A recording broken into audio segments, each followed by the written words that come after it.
You brought up Dying Fetus with the sweeps. I will say that was the band that I would credit for sweeps too, and it was Killing on Adrenaline. I feel like that. Dude, It's true. They were doing that. how did a 4-string bass player keep up with the 6-string guitars? I remember he's like woo, doing these sweeps. I'm like, he's got to play something different because he's doesn't have 2 strings. What is he doing? How are they doing this? And Origin too is the same kind of thing. Both, doing those sweeps. Yeah, Mike Flores. Mike Flores is the way that. Yeah, I remember seeing Mike Flores for the first time when actually watching him jam with that little finger style he does where he's just twitching and he's like 2 hammers. Yeah. Just constant, just going like this, and then you do this one with one finger, middle finger, you just be like this, like a picking finger. You use it as a pick, and I'd just be like, "What the fuck is that psycho doing, dude? That's insane. I've never seen anyone do that." Got to give props to Paul being a part of this Bay Area thing, because I never thought I'd become friends with someone that I was kind of starstruck by, and he worked at Guitar Center, and it was I remember once I knew who he was, I'd go and try and shred and turn it up a little bit, or hey, I need a question about this axe, and he'd hear me play and be like, cool. Super long goatee. Yeah. But then we became friends kind of. And all of a sudden we're going to shows at the Pound. And I saw Cannibal Corpse with him at Slim's. And the funny story with that's the show. I wish there was a video of it. We're at the bar. You remember where the bar was in the back? Mm-hmm. And I gave the bartender my credit card, and I was having Red Bull vodkas and getting just maybe I didn't like who was opening or something. But I drank my last drink. I was like, Paul, I'm going in. And I just ran through the pit, and I don't remember after that. Oh, no. And I'm a big dude, and I was crowd surfing for the entire show. Oh, yeah. I jumped off the stage 10 times. Corpse Grinder was like, someone get this fucker out of here. I kept landing on the stage and bumping into him, I guess.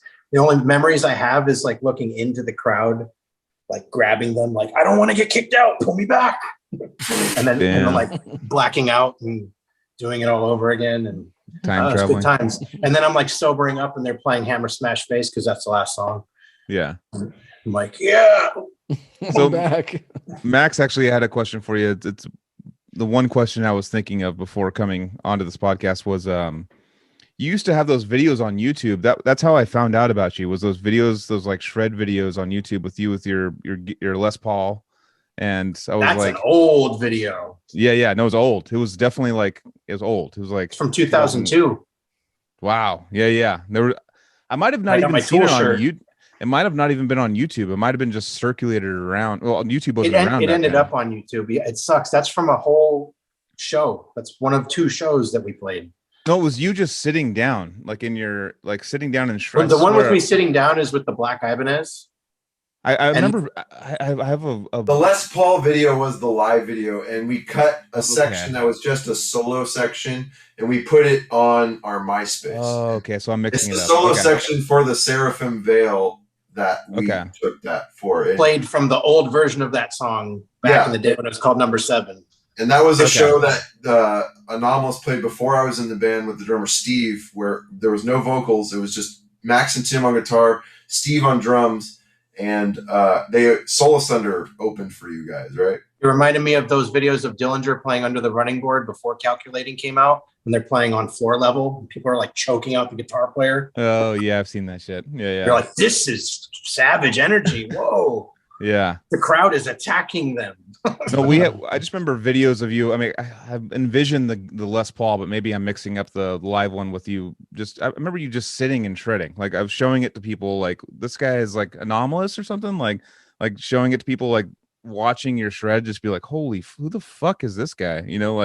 Completely it's one of those moments that you were talking about where you see where Nate met you and was just oh shit, dude, this guy just murders us, dude. We gotta step up our fucking game, dude. This it's funny. I'm Max playing, and sorry to suck your dick here real quick again, Max. But the thing about Max's playing that always astounded me was Max plays with soul, whether he's playing death metal or playing blues.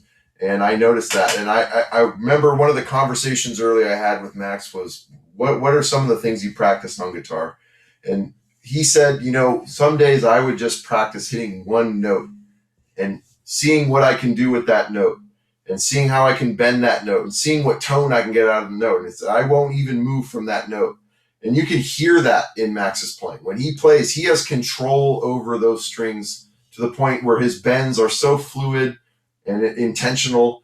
And it's the soul of Max. And Max also, he's on ontogeny albums because every time I can give him a guitar to play something, I'm giving it to him because I love watching Max play guitar. I will cancel all solo sections I have on an album to give it to Max every single time because he's my favorite guitar player and he can play a solo instantly too. You give him a section, say, here's a guitar, and he'll play the sickest solo you ever heard and say, that's it. That's the take. That would take me a while to get something not good.